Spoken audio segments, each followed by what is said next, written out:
તને બોલાવે તારી માં, હાલ હાલ ઉતાવળો હાલ, કાના હો કાનુડા, નંદ બાબાએ મને કીધું છે, કાનો હોય તો મોકલજો ઘેર, હાલ હાલ હવે મોંઘો ન થા, તને બોલાવે તારી માં. માસી, આ એડવોકેટ ગોબરાભાઈ નું ઘર આ જ છે ને? હા, એડવોકેટ નું ઘર તો આ જ છે. તમારે કોનું કામ છે? મારા સાહેબનું જ કામ હતું. આજની અમારે છે ને મુલાકાત હતી, એપોઇન્ટમેન્ટ હતી. તમારી એપોઇન્ટમેન્ટ હશે, પણ તમને 10 વાગ્યાની હશે એપોઇન્ટમેન્ટ. અત્યારે તો સાહેબ નહીં મળે, અત્યારે તો ઈ ગયા છે સત્સંગમાં, મંદિરે. એપોઇન્ટમેન્ટ તો 10 વાગ્યાની જ આપી હતી સાહેબે, પણ અમને એમ તો સાહેબની ઓફિસ ઘરે જ છે, તો અમે બે મળતા જઈએ, કારણ કે અમારે મારે ને ભોલીને બેયને જવાનું છે અત્યારે પાછું જોબ ઉપર. એટલે તમારી પાસે ટાઈમ હોય તો બેસો તમે, સાહેબ તો 10 વાગે જ આવશે. હા સારું માસી, અમે છે ને સાહેબ આવશે ત્યાં સુધી રાહ જોઈશું. હા હારું હારું, આવો આવો, બેસો બેસો. તમે બેસો, હું પાણી લઈ આવું બેટા. ના ના માસી, પાણી નથી પીવું, પાણી પીને જ આવ્યા હમણાં અમે. માસી, કેમ તમે આટલું બધું હસો છો? આ તમારી બેવ જણાની લાગણી જોઈને બેટા. તમારે અલગ થવું છે તો પછી આટલો બધો પ્રેમ શા માટે બતાવો છો? અરે માસી, જાવા દો ને એ બધી વાત. તમે પહેલા તમારી ઓળખાણ આપો. હું તમારા વકીલ સાહેબની પત્ની છું, ગોબરી. સરકારી સ્કૂલમાં હું ટીચર છું બેટા. માસી, તમે ટીચર થઈને ઘરનું કામ હાથે કરો છો? હા, હું જાતે જ કામ કરું છું બધું. જાતે કામ કરીએ ને તો શરીર નિરોગી રહે બેટા. હા, ઈ બધી વાત જવા દો બેટા, પેલા હું પૂછું ને એનો જવાબ આપો તમે. પતિ પત્નીમાં દેખાડો ન હોય માસી, અમારે છૂટું થવું છે. પણ અમારી બંને વચ્ચે પ્રેમ તો નહીં, પણ લાગણી કયો તો ચાલે, લાગણી છે. તમારે લવ મેરેજ છે કે અરેન્જ મેરેજ? અને તમારા લગ્નને કેટલા વર્ષ થયા બેટા? માસી, લવ મેરેજ છે અમારા, અને અમારા લગ્નને 5 વર્ષ થઈ ગયા. બસ 5 વર્ષમાં તમારો બધો પ્રેમ ઉતરી ગયો? અને તમારે બાળકો કેટલા છે બેટા? માસી, આ 5 વર્ષ દરમિયાન અમે છે ને બાળક માટે હજી વિચાર્યું જ નથી. હારું, ઈ તો બેટા તમારી મરજી, પણ આ 5 વર્ષનો પ્રેમ છૂટાછેડા સુધી પોઈ ગયો, એનું કઈક કારણ તો હશે ને? માસી, ભોલા પાસે મારી માટે ટાઈમ નથી. એક જ ઘરમાં રહીએ છીએ, એક જ ઓફિસમાં કામ કરીએ છીએ, છતાં પણ મને કેમ છે એમ પૂછવાનો એની પાસે ટાઈમ નથી. તું હવે ચૂપ રહીશ ભોલી? જોયું માસી, હું કાંઈ પણ બોલું ને તોય ભોલાને ગમતું જ નથી. એવું નથી માસી, તમે ભોલીને જ પૂછી લો, એની આગળ મારી માટે ટાઈમ જ નથી. અને માસી જ્યારે રાતે ઘરે આવે ને ત્યારે એની આગળ મારી હાટુ ટાઈમ જ ન હોય. એન બેનપણીઓ હારે જ ફોનમાં વાતો કર્યા કરે. બોલો માસી, મારી કરતા છે ને ભોલાને ફ્રેન્ડ્સનું વધારે છે. દીદી, જીજુ, તમે હવે છે ને ચૂપ બેસો ને તો સારું. માસી, મેં છે ને આ બેયનું લગ્ન જીવન જોઈને એવો નિર્ણય લીધો છે કે હું કોઈ દિવસ લગ્ન નહીં કરું. બેટા, સાહેબનો ફોન હતો, એને અત્યારે અર્જન્ટ મીટિંગમાં જવાનું છું છે, તો તમે છે ને હવે શનિવારે આવજો. તમને શનિવારની એપોઇન્ટમેન્ટ આપી છે સાહેબે. શનિવારે તમે આવી જાજો ને? હા સારું માસી, તો અમે જઈએ. હા હવે ભોલી, તમને એક વાત કહું, તમારે આ 2 દિવસ છે ને સાથે રહેવાનું છે, અને એકાબીજાને કોઈ સાથે બોલવાનું નથી, અને પોતપોતાના કામ પોતે જ કરવાના છે, બરોબર? અને એવું લાગે તો તમે ફેમિલીની મદદ લઈ શકો છો. ભોલી, તને આ વાત મંજૂર છે ને? હા માસી, 5 વર્ષ તો વિતાવ્યા એની હારે, તો હવે 2 દિવસમાં હું ખાતા મોળું થઈ જવાનું છે, બરાબર ને? હારું, આવજો બેટા. જય શ્રી કૃષ્ણ. હા માસી, જય શ્રી કૃષ્ણ. હવે ચા બનાવી છે પણ આવડતી નથી, જોઈ હવે શું થાય છે. અરે જીજુ, ચા પીવી થી તો મને કેવું હતું ને તમારે, દીદી સાથે ભલે તમે ન બોલતા પણ હું ચા બનાવી દઉં તમને. લાવો, મારે તમારી 2 બેનોમાંથી એકે બેનનું કામ નથી, જવા દે તું હાલ. એ ભગવાને મને 2 હાથ 2 આંખ 2 પગ બધું આપ્યું છે, હાથે હું મારું કામ કરી લઈશ. ઓય બાપા, દાખી ગયો.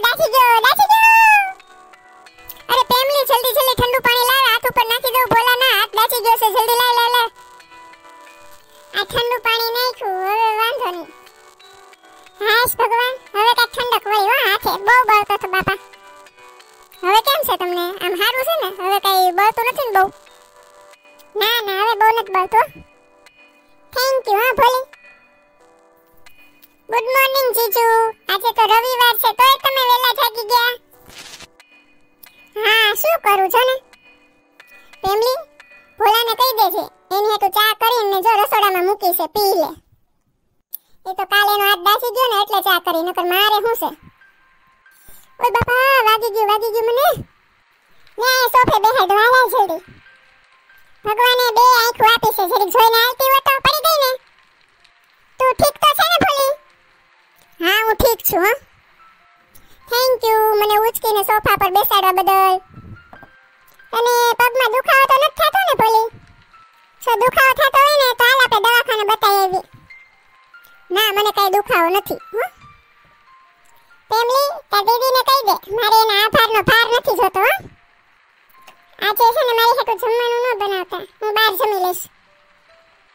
ઓકે જીજુ. હાલ વાત તો કયો શનિવાર છો ને? આજે તો વકીલ સાહેબને મળવા જવાનું છે, તો હાલો આપણે મળવા જઈએ. સમજૂતી કરી જાય સાસરે, સમજૂતી કરી શ્રેય સુખથી. જય શ્રી કૃષ્ણ માસી. જય શ્રી કૃષ્ણ બેટા, આવો આવો બેસો. માસી તમે ગીત ગાતા જાઓ ને સફાઈ કરતા જાઓ, તમે હાથે જ સફાઈ કરો છો? હા બેટા, આ તો મારો નિત્યક્રમ છે. હું અને વકીલ સાહેબ અમે બે સમયના પાક્કા છીએ. ભોલા ભોલી, તમે ઈ તો કયો, આ તમારા 2 દિવસ અબોલામાં કેવા ગયા? એકબીજા સાથે બોલ્યા તો નથી ને, અને એકબીજાને મદદ નથી કરી ને? માસી 2 દિવસ દરમિયાન એવું બન્યું ને બધું કે બેયને એકબીજાને મદદ કરવી પડી અમારે, ને એકબીજાની હારે વાતે કરવી પડી. અરે એવું તો શું બન્યું મારા દીકરા? આંટી, ભોલો છે ને રસોડામાં ચા બનાવતો હતો. એને કોઈ દી ચા બનાવી જ નથી, તેને કેમ ખબર પડે? એને લઈને 2 હાથેથી તપેલી ઉતારી, તે દાજી ગયો. અને તું તરત એને મદદ કરવા દોડી આવીશ કા? હા માસી. હાલો માન્યું કે મારે રસોડાની આદત નથી માસી, પણ આ ભોલીને ભગવાને 2 મોટી મોટી આંખો આપીશ ને તોય પડી ગઈ, અને જો પગ મોવડાઈ ગયો. એટલે તરત તેને તેડી લીધી હશે અને સોફે કે પછી બેડ ઉપર સુવડાવી દીધી હશે, બરાબર ને? હા આંટી, એવું જ બન્યું. અને મને તો જરાય ભારે નહોતો લાગ્યો, ત્યારે તો હું ભૂલી જ ગયો તો કે ભોલી મારી પત્ની છે. મને તો એમ જ થયું આ મારી પ્રેમિકા છે. હવે ભોલા, તું જ મને કે, હવે આને પ્રેમ સમજવો કે લાગણી? માસી સિચ્યુએશન જ એવી હતી ને કે કોઈ પણ હોય મદદ કરે, ને આખરે આ તો હતી મારી પ્રેમિકા જ ને. બેટા, હું તને આ જ કહેવા માંગતી હતી કે લગ્ન જીવનમાં થોડોક મીઠો ઝઘડો, થોડી તકરાર, એવું બધું તો આયલા જ કરે. અને બેટા, લગ્ન જીવન તો 7 જન્મોનો સંબંધ છે. એ બધું આંટી વાતોમાં સારું લાગે, બાકી સાચા જીવનમાં તો રિયાલિટીમાં એવું ન હોય માસી. ભોલી, આ તારા એકલા લગ્ન જીવનની વાત નથી. મારે અને વકીલ સાહેબને પણ આમ વાંધો પડ્યો હતો. મારી નોકરી, એની ઓફિસ, ઉપરથી નાના છોકરાઓ, એટલે વકીલ સાહેબે તો ઓફિસ ઘરે જ બનાવી લીધી. અમારે કાંઈ છૂટા છેડા લેવાની જરૂર ન પડી. લે આવી ગયા તમે વકીલ સાહેબ, સારું છું લ્યો. હા, આજે મારે છે ને થોડુંક મોડું થઈ ગયું આવવામાં. આ તમને તમારી માસીએ કાંઈ બોર તો નથી કીધા ને ભોલા ભોલી, હે બેટા? ના ના સાહેબ, એવું કાંઈ નથી. હા ભોલા, કાલ આપણે જે ફોન ઉપર વાત થઈ ને એ પ્રમાણે મેં કાગળિયા બધા તૈયાર કરી નાખ્યા છે, પણ 4-5 દિવસ પછી હું છે ને કોર્ટ દ્વારા તમને મોકલી આપીશ. હા, આ 4-5 દિવસ? પણ વકીલ સાહેબ 4-5 દિવસ કેમ? આ 4-5 દિવસની રજા છે ને એટલે બેટા. હા વકીલ સાહેબ, ઈ તો હું ભૂલી ગયો, તમારે 4 દિવસની રજા છે. જો બેટા, ભોલા ભોલી, તમને એક વાત કહું, જો તમને ગમે તો. હા બોલો ને માસી. અને પેલો પ્રેમ છે ને બેટા, એ કોઈ દિવસ ન ભૂલાય. તમે જે કાંઈ કરો ને એ સમજી વિચારીને કરજો. હજી તમારી પાસે 4-5 દિવસ છે. આ 4-5 દિવસ તમે સાથે વિતાવો. હા માસી, તમે જાઈ. જય શ્રી કૃષ્ણ. હા, જય શ્રી કૃષ્ણ બેટા. આ જોને હજી ઘોરે છે ઢોરની જેમ, જાગતાય નથી. અરે આ કઈક ઊંઘમાં બોલતા લાગે. હું બોલેસ લે તો સાંભળો. મારો પેલો પ્રેમ, મારો પેલો પ્રેમ, મારો પેલો પ્રેમ ભોલી. હું મારા પેલા પ્રેમને કોઈ દિવસ નહીં ભૂલી શકું. હું મારા પ્રેમને કોઈ દિવસ નહીં ભૂલી શકું. ભોલો મને કેટલો પ્રેમ કરે છે, ઊંઘમાં મારું નામ જ લે છે. ભોલા, એ ભોલા, ભોલા જાગો હવે, સવાર થઈ ગયું. અરે ભોલી તું? હા ભોલા હું. ભોલી હું તારી વગર નહીં રહી શકું. ભોલા હું તે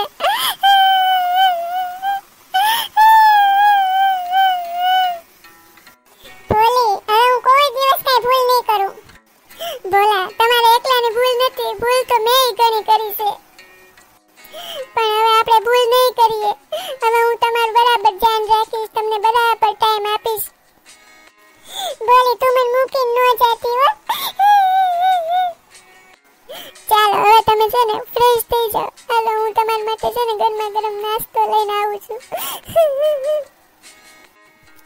હા ભોલી, પણ તું ક્યાંય જાઈશ નહીં ને? મને કે તું ક્યાંય નહીં જા ને મને મૂકીને? નહીં નહીં, હું ક્યારેય નહીં જાઉં. ભોલા હાલો હવે, જો ગરમા ગરમ નાસ્તો તૈયાર છે, ઉપમા બનાવ્યા છે, તમારી માટે આદુવાળી ચા કરી છે. ચાલો જલ્દી ચાલો. ઓહો હો, આ તો મારી દીદી કઈ જીજુ ઉપર મહેરબાન થઈ ગયા છે ને. ફેમિલી વાત જ કાંઈક એવી છે, તારી દીદી સુધરી ગઈ કે પછી તારા જીજુ સુધરી ગયા ઈ કઈ નક્કી નથી. ફેમિલી અમે બે નક્કી કર્યું છે કે આ ભાવમાં તો અમે કોઈ દિવસ જુદા નહીં થાય. અરે શું વાત કરો છો તમે જીજુ? હાલો કોઈ વાંધો નહીં, જે સુધર્યું ઈ બેમાંથી એક, પણ સુધરી તો ગયા, હવે કઈ વાંધો નહીં. હેલો વકીલ સાહેબ, અમે આવીએ કે? અરે ભોલા ભોલી, તમે આવો આવો બેસો. અરે ગોબરી, જો તો ખરી કોણ આવ્યું છે, હાલ હાલ જલ્દી બહાર. અરે ભોલા ભોલી, તમે આવો આવો બેટા. જય શ્રી કૃષ્ણ માસી, પગે લાગુ તમને. હા માસી, હું પણ તમને પગે લાગુ. અરે પણ આમ તમે બે મને પગે કેમ લાગો છો? તમારે જાણવું છે ને કે અમે પગે હું કામ લાગ્યા? તો લ્યો તમને કહું. માસી, ભણતરના પાઠ તો અમે તમારી પાસેથી નથી શીખ્યા, પણ તમે અમને જીવતરનો પાઠ શીખ્યો છે. અને આ લગ્ન જીવનમાં જે ચડાવ ઉતાર આવે છે ને માસી, એના વિશે જે તમે અમને શીખ આપી છે ને, એના થકી તો તમને પગે લાગવું બને જ છે. બેટા આ તો મેં મારી સમજણ પ્રમાણે તમને સમજાવ્યા છે. બેટા લગ્ન જીવન એ આપણા જીવતરનો એક ભાગ છે. જો લગ્ન જીવનમાં બેય જણા સુખેથી સમજી વિચારીને ચાલે તો આ ભવસાગર તરતા કાંઈ વાર નથી લાગતી. બેટા માસી, મેં કરેલી ભૂલની માફી મેં ભોલી પાસેથી માંગી લીધી છે. અને માસી, મેં કરેલી ભૂલ મેં ભોલા પાસે માફી માંગી લીધી છે. બસ અમારા બેયની વચ્ચે ખાલી સમજણનો અભાવ હતો માસી. અને માસી, તમે ગુરુ બનીને અમને છે ને બેયને જીવન જીવવાની રીત શીખવી. તો બેટા હવે આ છૂટાછેડાની વાત માસી, હવે ઈ બધું કેન્સલ. તો હવે મારે તો એક કેસ ગયો એમ જ સમજવાનું ને.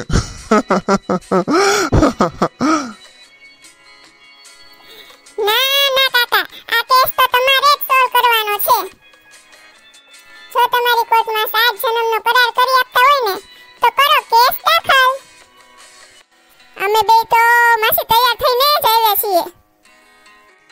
મને લાગે છે કે મારે હવે ઓફિસ બદલી નાખવી પડશે ઘરેથી, કારણ કે આ તારી માસી છે ને મને નિવૃત્ત કરી દેશે બધાને શિખામણ આપી આપીને. હું પણ તમે મજાક કરો છો વકીલ સાહેબ? મેં તો છોકરાઓને શિખામણ આપી હતી, જીવનના પાઠ શીખવાડ્યા હતા, સમજી ગયા, હવે એને છૂટું નથી થવું. બસ બેટા તમે છે ને આ રીતે હસતા રહો, રમતા રહો ને 7 જન્મ સુધી તમારો સાથ બની રહે. ભોલા, આપણે હવે નવા જીવનની શરૂઆત કરતા પહેલા માસી અને વકીલ સાહેબનો આભાર માનવો જોઈએ. હા સાચી વાત છે ભોલી, તમારા બે જણાનો ખૂબ ખૂબ આભાર માસી અને વકીલ સાહેબ. આજથી અમે છે ને હવે નવેસરથી નવી જિંદગીની શરૂઆત કરીશું. મિત્રો